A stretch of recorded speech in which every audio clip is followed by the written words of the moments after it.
GoPro, take the photo. Here we're playing with our GoPros, but breakfast is on the fire.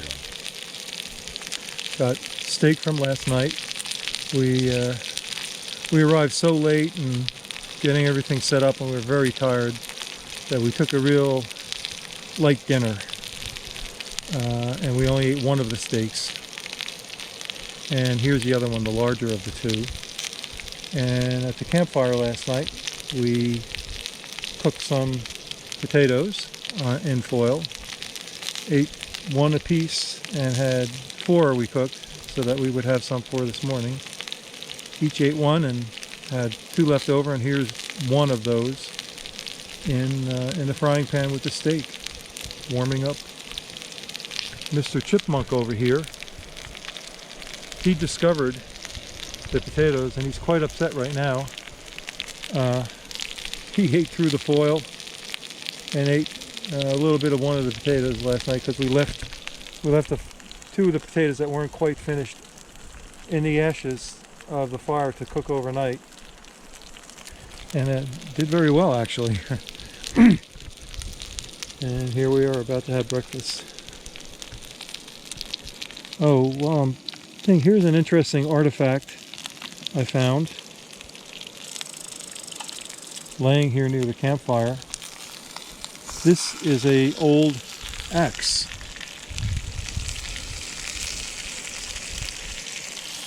You see the blade end to either side, and then you see the handle hole there.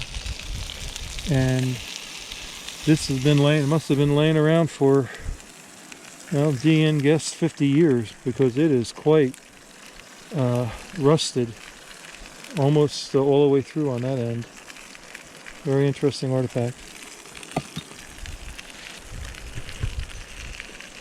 Left over, and here's one of those in the frying pan with the steak, warming up.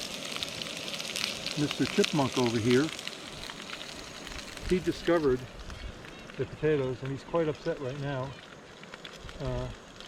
He ate through the foil and ate a little bit of one of the potatoes last night because we left 2 of the potatoes that weren't quite finished in the ashes of the fire to cook overnight.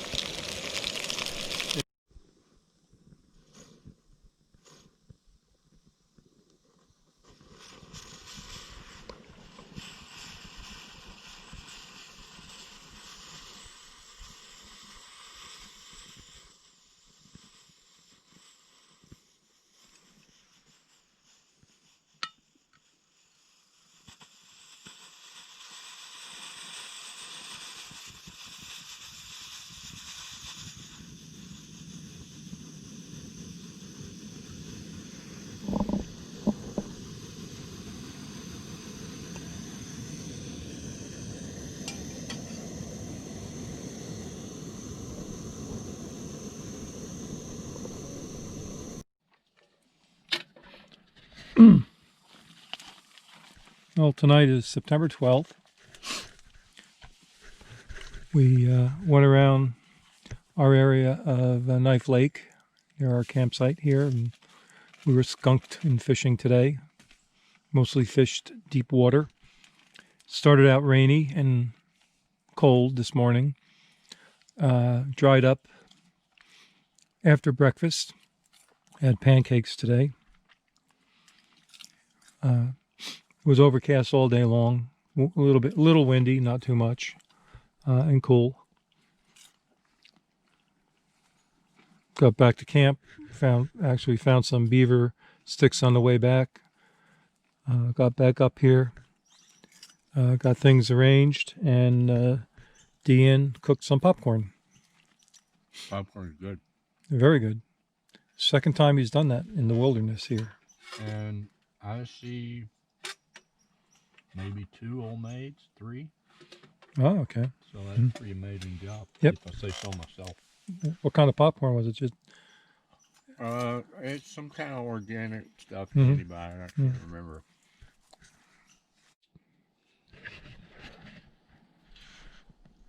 Is it recording now? Yes. Trying to get these little varmints running around our feet.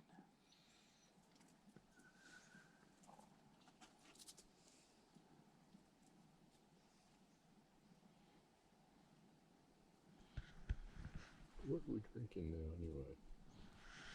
Just that or what?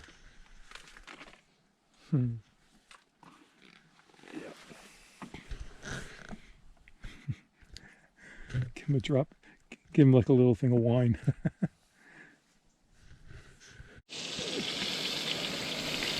Well, D in Minnesota. Mr. Boundary Waters Canoe Area.com cap.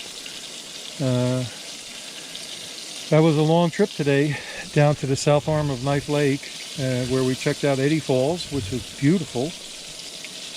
We got 3 smallmouth bass and 1 pike that we're going to eat tonight, cooking up right now with our Sure Lunch breading, and a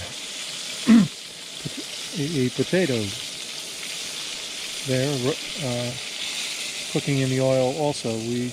We roasted it last night, the potato last night on the fire, and cooked them next day.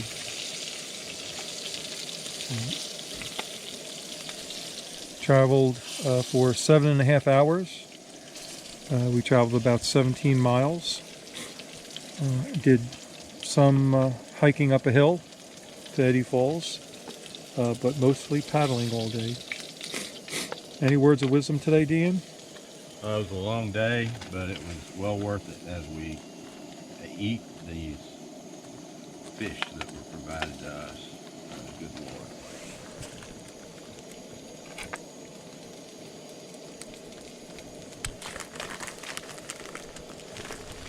It started out as a windy day.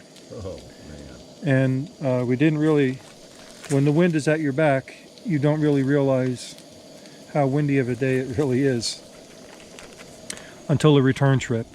And we could barely make progress. At some points, the wind got so bad that it grabbed the canoe and just turned us around. We could not get it back.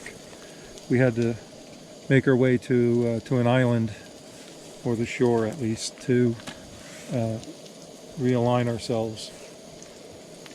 But we made it, and probably burned a lot of calories today. Your little thing told us how many? 3,400. 3,400. Yeah, whether, I don't know how. It's probably just a heartbeat monitor type thing. We got the water boiling. Now we'll get the coffee.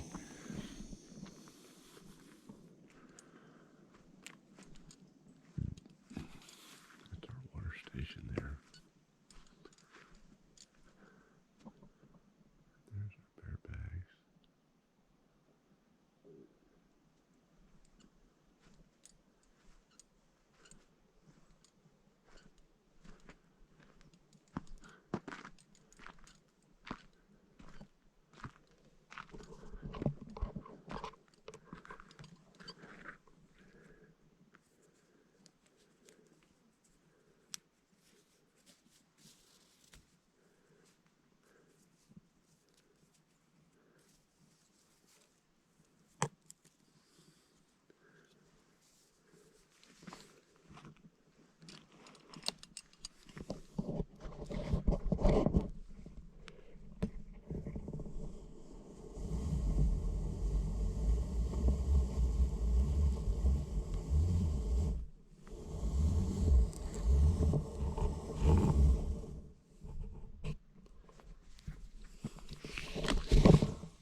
So what you see there is our tonight's dinner, at least first course. It's mac and cheese, adult style, according to the package. Talking to yourself? 2.5 cups. I'm talking to the camera. You talking to me? I'm talking to the camera. Oh, sorry. So it's 2.5 cups of water, and then you boil it, and then you pour in the mac and cheese, and it's got to go for 12 minutes. And then you set it off to the side and let it sit for, I don't know, 8 minutes or something. So that is what we're going to have tonight. We're also going to do a fire and roast some corn. We're going to do some baked potatoes too, but we probably won't eat them tonight. You have to cook simple, in the wilderness, because you can't, you got one stove. I actually brought two. One is a backup, a little simmer light. But you have to be simple. Make your meals simple. One thing you'll see here is, if you followed or are familiar with my stove system, a few people may be, my son, for example, I've got a new base plate for the stove, and it is working out fabulous. Because without it, it was always a little challenge to get the stove balanced. You kind of get cockeyed. But that, they call it a trillium base or something, I think. I don't know why it's a trillium, but it fits all the MSR stoves. Every stove feet has a place to connect on this base. And it only weighs a few ounces, so it's a really nifty thing to carry along. I'll use it on all my camping trips going forward. You can see that mac and cheese is boiling. It's going to be good. This stove over here is, it's ever new. I've had it for many years. It's a titanium set. But I like it. I don't like to cook in it unless I have to. I just boil water. So most meals, when you're out camping, is a boiling water kind of situation. And then the mac and cheese is a special case. But we do our coffee in that in the mornings, and so I don't have to clean it, and it's just easy. So, and it's very lightweight, and my stove system packs in it too. Anyway, that's all I was going to share with you now. I'll sign off. Alright, I'm heading up to the restroom, otherwise known as Grumper. Bit of a steep climb, but not bad.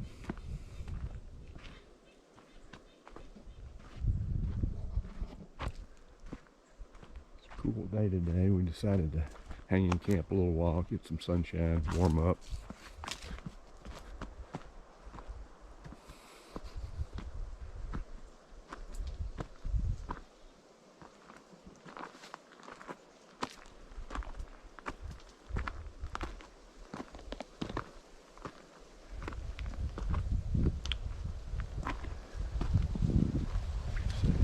Steep climb.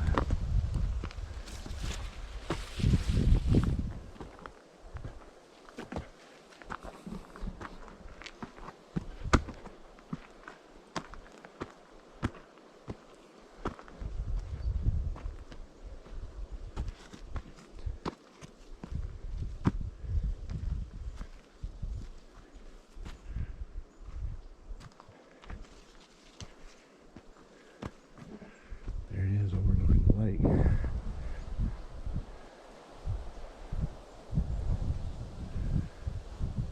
And here's the Grumper. Here's the Grumper.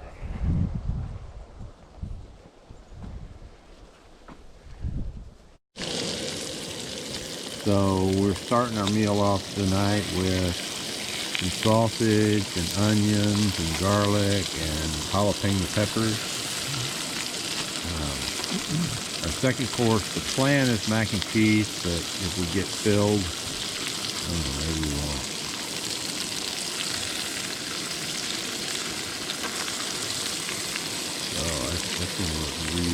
fuel. It can taste really good.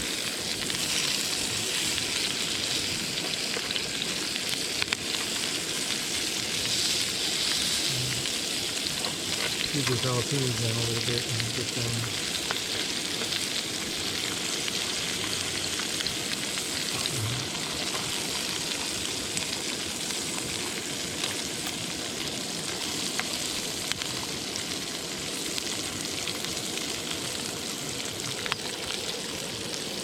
Yep, very scrumptious.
So this ball of hand cleaner was left at our first campsite on Knife Lake, and it lasted us almost the entire trip of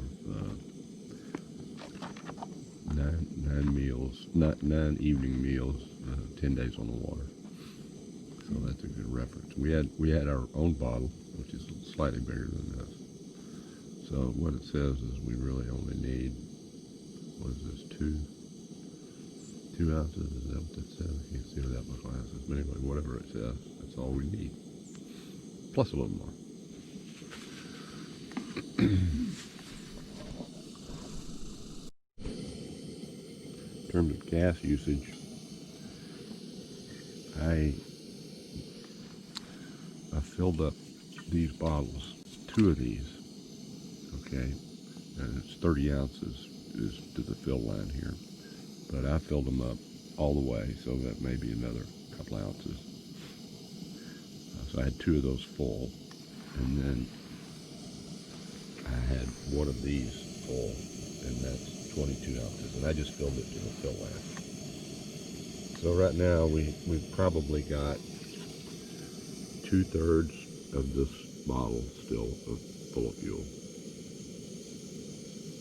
So we brought more fuel than we needed, but we didn't have to worry, you know, how many cups of coffee we're having and how long we're cooking the fish and stuff like that. So that's a good, good bit of insight. And I've written down all the meals so that we can calculate or analyze, you know, how much fuel per meal, stuff like that.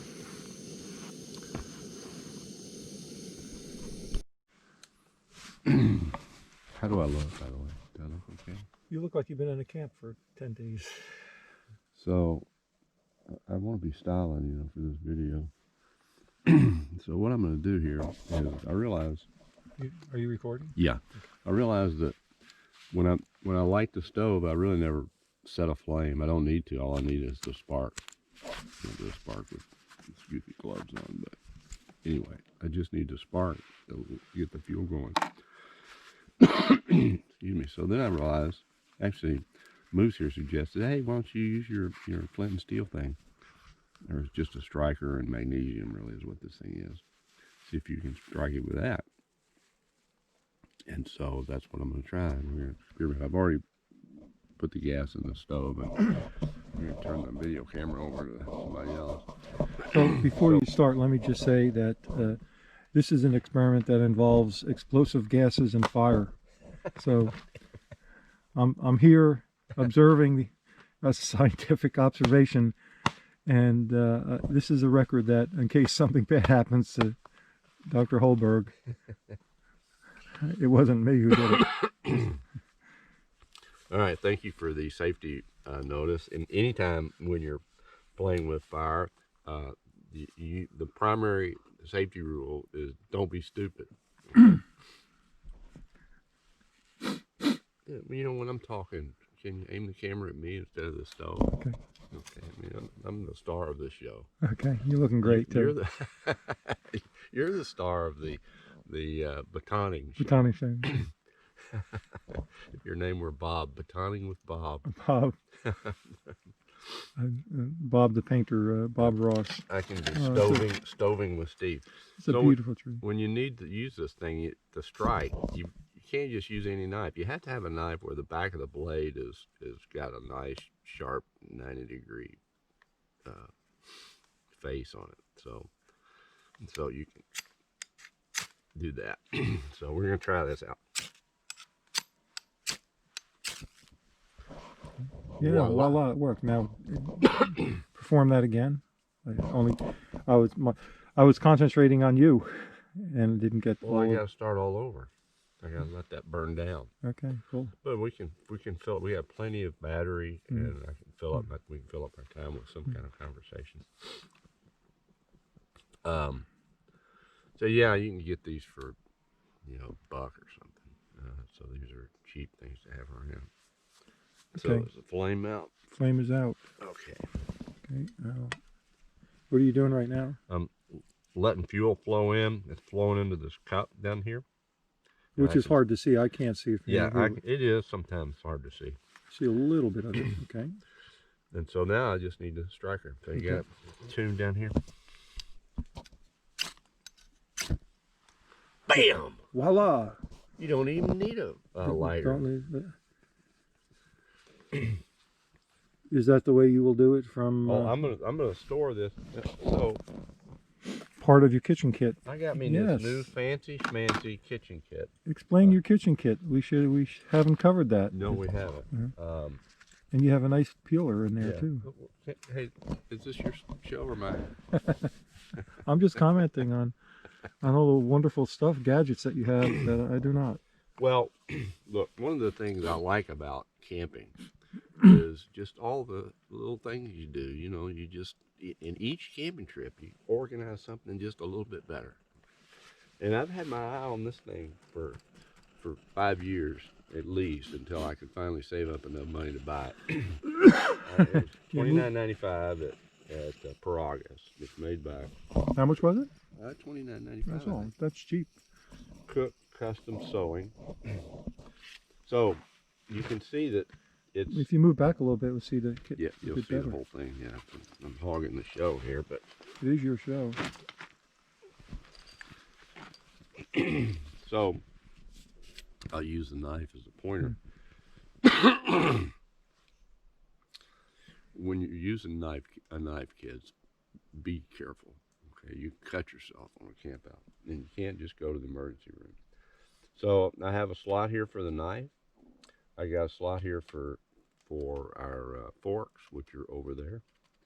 And then I have a couple of sporks here. I don't like to eat with a spork. I won't go into that story, but I use them for stirring and stuff. And then we got some titanium spoons here. And then I got one serving spoon, one turner. Now, often people will refer to this device as a spatula, and I just want to clarify the record here. It is not a spatula, it's a turner. And then this last item is a set of tongs. Excuse me. Next year, I think I'm going to bring another set, a smaller set, but we made it work fine. I mean, cause sometimes when we're fiddling with a fire, we need something else. And so this little gadget here is a nice little slicer when you bring your gourmet carrots on a camping trip. But if you just want to julienne them, you can do it with this, okay? And I made this little sheath out of cardboard and white duct tape. And I've had this knife for a long time, since the Boy Scout days. What kind of it? It's just a Good Cooks or something. Yeah. Yeah, that's a grocery store kind Yeah, of knife, right? exactly. And that fits right in here. I noticed it's sharp as all can be. And then I'll install this somewhere. And then you just fold that over. I won't now because it's going to be all dirty and ugly, and you'll think, oh my gosh, what did you do? Well, that's camping. Yeah. And then you roll it up and you're done. And this is probably 20% the volume that my cook kit took last year, because I realized I don't need all that stuff. Just don't need it. Don't bring it. Don't need it. Don't bring it. What are these red cans about? So yeah, so I already did a little video on this, but I'll add it to this. So the fuel for this trip comprised 2 of these bottles full. You're supposed to just to operate the stove, you're supposed to fill it to this fill line so that there's some air, and that's 30 ounces. But I filled them all the way to the top because I knew that I was going to transfer the fuel to this bottle for operations. So I had 2 of these. It's probably 32 to 34 ounces in these.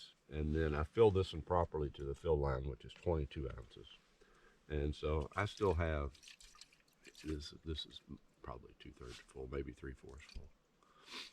80 some ounces or?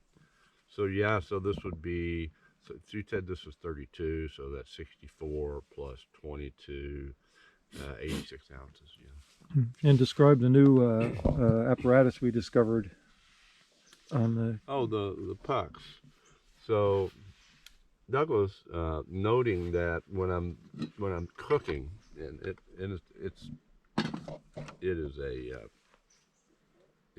a scene to watch me cook. I mean, I'm moving pots and stuff, and in the camp, it's just You've got it down very well to a science. It's the same setup every time. Yeah. And you do the same things. Your movements are all choreographed. Right. I'm a Chef Ramsay in our campsite. So you don't want to set this on the ground because, I mean, it'll hurt it, but it picks up junk, and then you put it on the stove, and the junk gets in the stove. So you always need some kind of clean surface that doesn't burn up when you set it on it. And so Doug, with his silky saw, he cut me these pucks. So I have all these little places to set things. They happened quite by accident, too. It did. We had one. Well, I cut them at their last campsite. They left a nice pine about 8 inches in diameter. Yeah. And I cut firewood, and cut it just a little bit shorter than usual, about that height. And he said, "Hey, look at this! What we can do with it? A kitchen puck." The other little feature that we added last year is this thing here. This is the top of a metal coffee can, and this stove you can't really control the heat, and so you have all the flames just coming up right here, right in the middle of your pot. I wanted to spread that out, so I put this kind of diffuser, for lack of a better term, and it helps to spread the heat, and it helps with the cooking. It really does. What's that wall of aluminum there? This is a windbreak, and it also reflects heat back on the thing. And yesterday or day before, we had wind was bad, so this was very helpful. Your wind blows this way, and your heat doesn't go up. So, and then I added this year was something that I looked at for probably 10 years, and finally saved up enough money to buy it. Was this Trillium base, and I absolutely love this. This makes the stove 10 times more stable, and it weighs almost nothing, so it's really nice. So this will be an item on every camp chair. And that's pretty much, the kitchen. Oh, it's this contraption in front of me. Okay. Oh, that's the camp table, which I almost didn't bring because I was trying to shave off weight and volume. And that's made by REI. And you really need it. It's good. Yeah. Really good. So, that's about it. If you have any questions, ladies and gentlemen, just subscribe to my channel and Yeah, and leave a comment below. that's right. And you too can be a camp chef.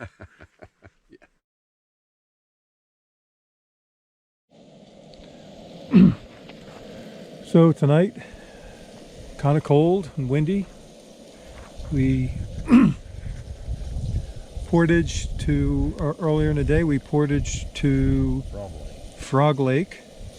We trolled that whole lake and not one bite, no fish at all there. The portage to Frog Lake was very steep, about 3/4 of a mile, I think you said.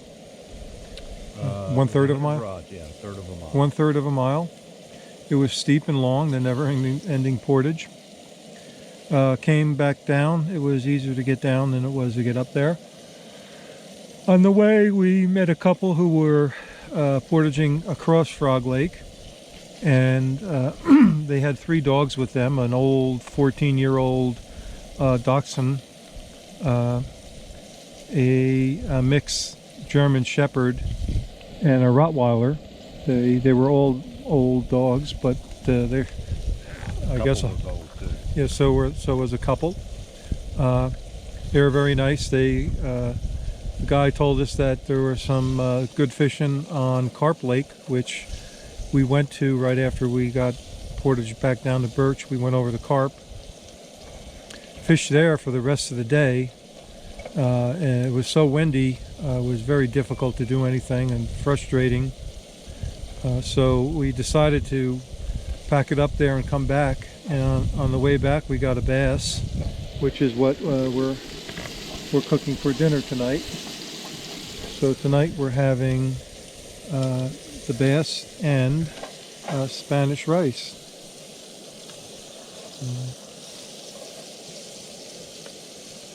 Which is looks pretty good.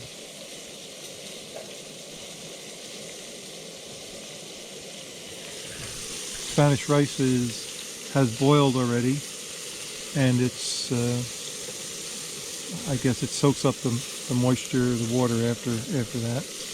And it looks like the fish is about done. We're going to have the bass on tacos. Supposed to get down to the mid-20s, I think, is what you said. Right?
Okay.